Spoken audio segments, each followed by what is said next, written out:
Hey, it's Jeff, back with some more calculation training on ChessTempo. We're 1921, still not active yet. So let's get into it.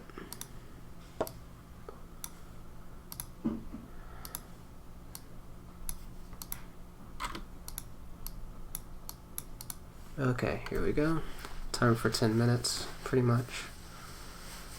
And they're threatening mate in 1 with the bishop right here and the queen on going to e7.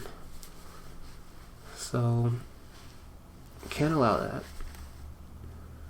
I do see that queen takes h1 is a check, but the question is, after king d2, can we do something else after that, or are we getting checkmated? Because like, let's say queen takes h1, king d2, queen takes a1, then they have queen takes e7. So, and it's possible that, and because king d2 like attacks our queen with the rook over here, attacking h1, it would mean that we would have to find a square for the queen to go that would also defend e7, which you can't really do. You can go to e4, but then that hangs the queen. So, because the queen's on a light square, the bishop's on a dark square, it's more difficult. So that's probably a trap. If that's wrong, then that's gonna be I'm predicting that that's gonna be the most common mistake.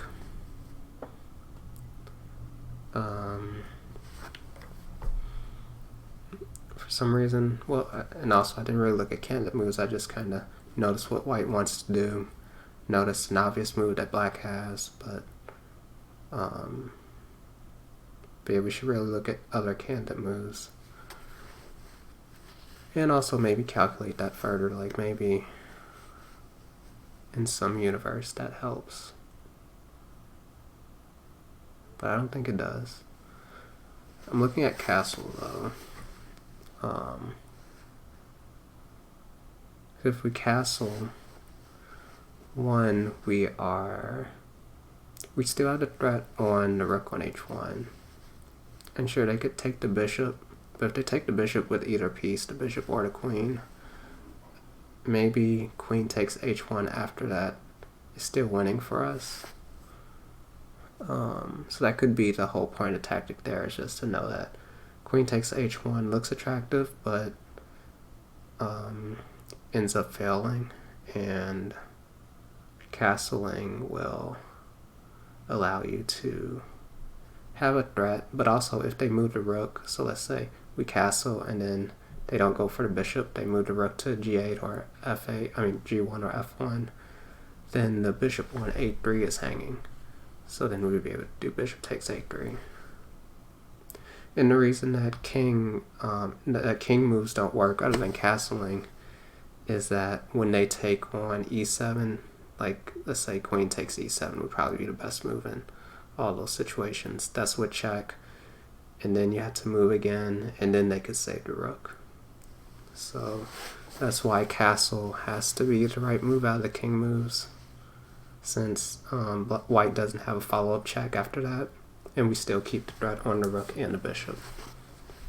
So 3 minutes 30 seconds. I feel like we've solved it, but and usually while I say I want to wait till 10 minutes to guess, I might end up breaking that rule if it really seems like that obvious that there's nothing else in the position. So let's see. So I'll look one more time. So at this point I probably would just take the chance and go for castling.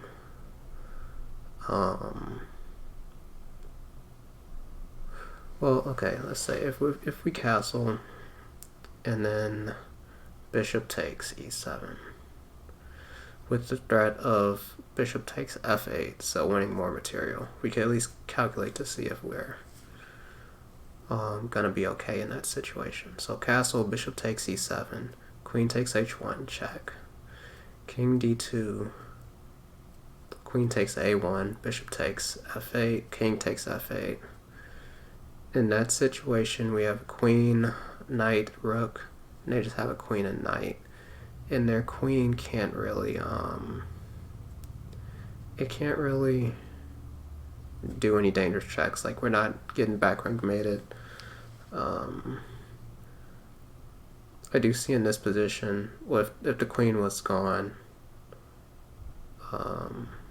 if the queen was kind of like in some other square, I can't picture where exactly, but this queen coming to b5 would almost be like a fork and threaten to take on b7, attacking the rook in some lines. It's not really possible here. Maybe, like, let's say we took there at some point. But in the other line we calculated with bishop takes e7, the bishop would take the rook on f8, king would take back. So that's not even a check in that line because the king is on a dark square. So I don't really see anything for white. And if white goes for the bishop and the exchange, we end up with more material because we get both of their rooks without getting checkmated. And so, and lastly, if we look at the queen takes h1 line again, king d2, like, what are we gonna do about the checkmate? And the queen being attacked. So this is an instance of seeing tactics for your opponent in a way, which is the most useful form of tactics in my, at least for me, with my play style. I'd rather use tactics to know what not to play, and then makes it simpler to find the best move overall, since I don't always actively go for crazy tactical positions to try to win on tactics.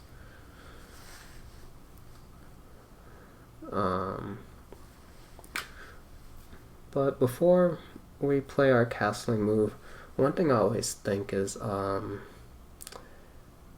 usually it's always a check, capture, or a threat. So I learned this from probably Dan Heisman, probably the first person that I've heard mention that, but I've also seen it in Yusupal's books. You look at the forcing moves first, and he actually laid them out too, the checks, captures, and threats. Maybe in different terms, but it was like the same concept. And while queen takes h1 is a check and a capture, it does have a threat of taking a1. We can see why that fails.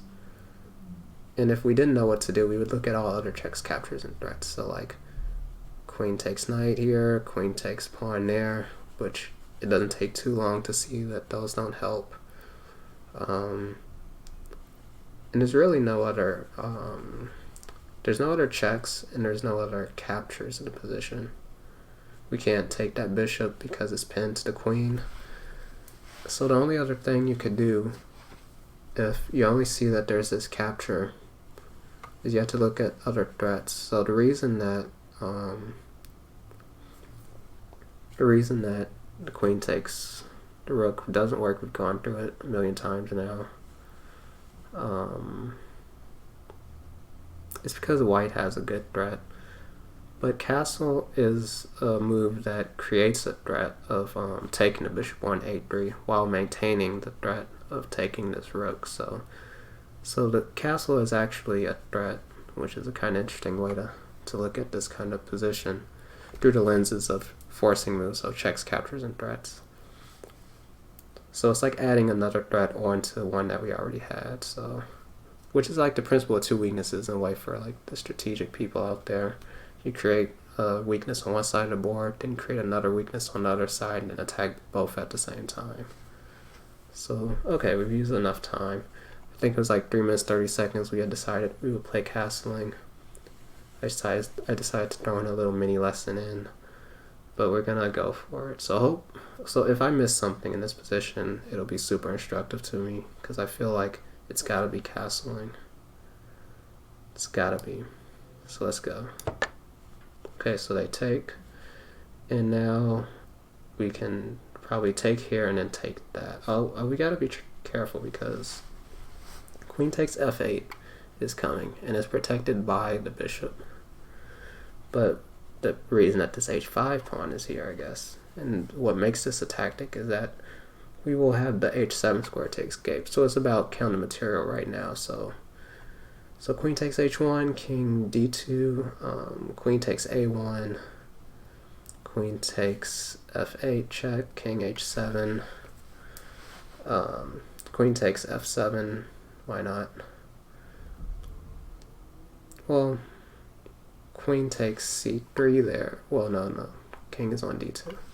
So after queen a1 and queen takes f8 was material. So we have a queen and two minor pieces. We have queen, a rook, and a minor piece. So that's more material.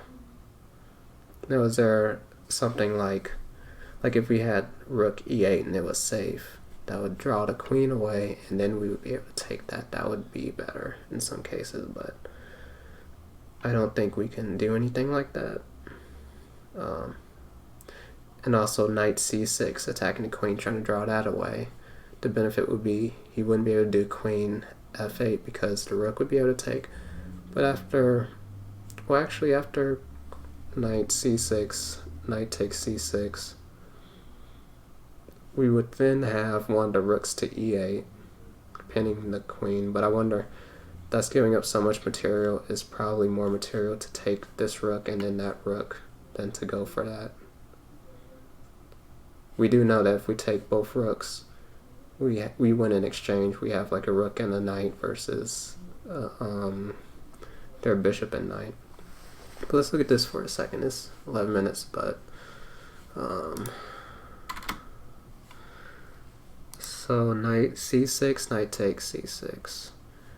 Rook here, queen takes, rook takes, check.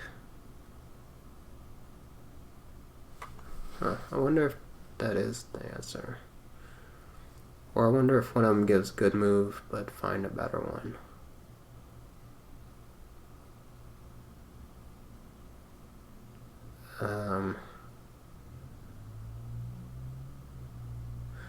I'm gonna go for taking the rook and risk being wrong, but I really... Yeah, let's go for it.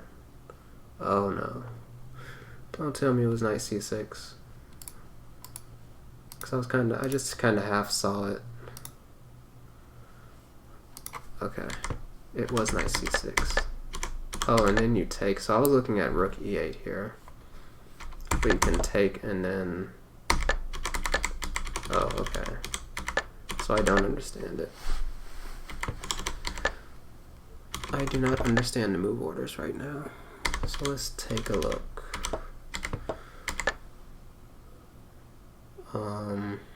So I guess the first thing is, what was wrong? Well, I guess... Okay, I always just go to the engine. Kind of lazy all the time with this sort of thing. It's probably better training to try to think of, like, once you get it wrong, calculate again without the engine. But generally, I decide, since I spend 10 minutes calculating anyway, I just go to the engine. But feel free to, when you do your own training, to calculate a little bit more.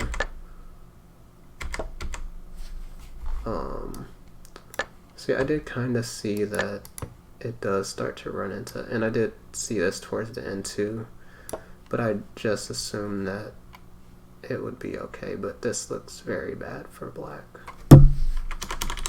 So I should have calculated this line more deeply. I just kind of considered this, but just still winning for them. But in this situation, I saw that we have this piece versus these two, and thought we were ahead. It's crazy because I did see knight c6.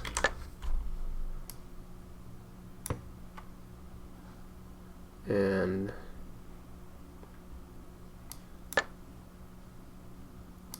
so what's wrong with this? Wait, they castle? Oh, wow. You go here and now they got a fork. That's amazing. Yeah.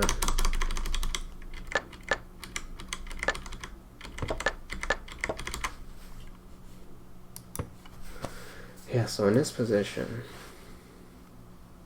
that is interesting. So rook e8. I've already forgotten the lines we just looked at. It's not even that side to move right now. But yeah, the best move for them is castling. And they have this fork. Okay.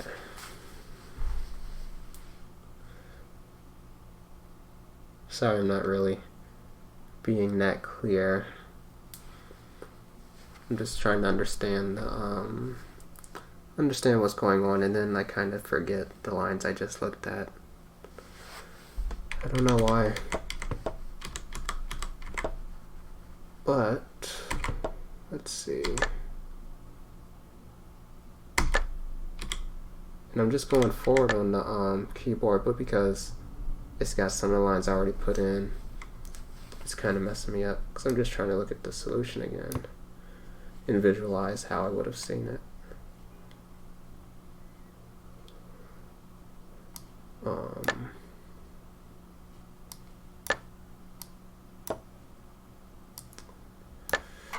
Yeah, that was tough. So it is clear, like, the one thing that I should have seen.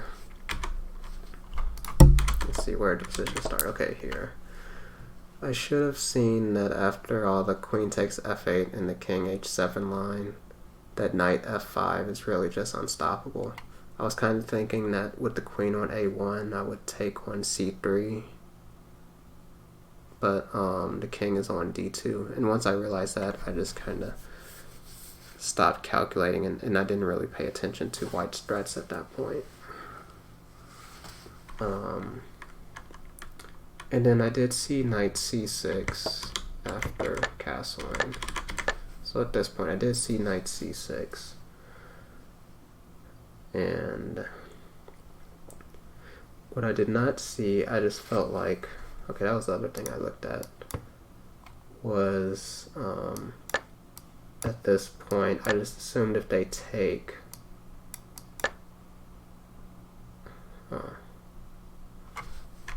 okay, yeah, so that is actually better for us still.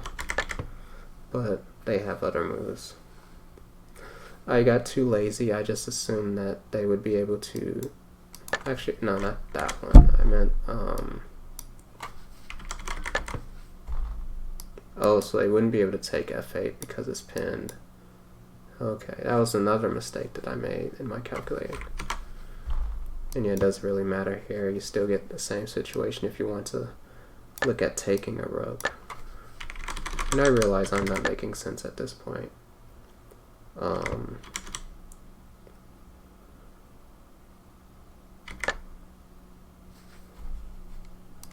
Okay, but yeah, this castle move is genius. And yeah, so I just didn't really, I guess I got too confident, felt like I had solved it. And I like I said, if I got it wrong, it was going to be super instructive, and it definitely was. There was a lot of tricks that I wasn't prepared for here. And we lost some points, so we'll try to get them back next time, but right now we are 1872. Well, we lost 49.2 points. Okay, well, let's see, was this just our attempt here? Yeah.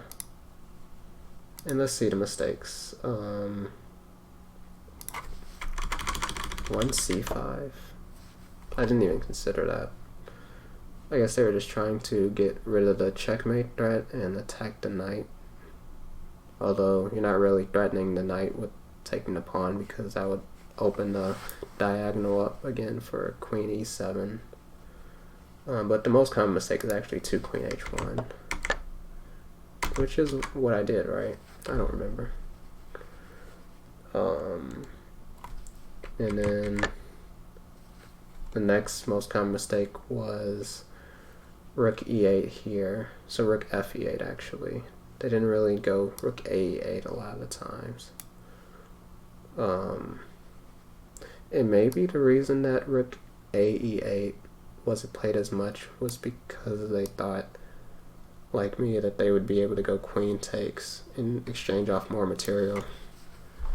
But this is probably the same thing where you can castle and then you get this fork. Let's verify.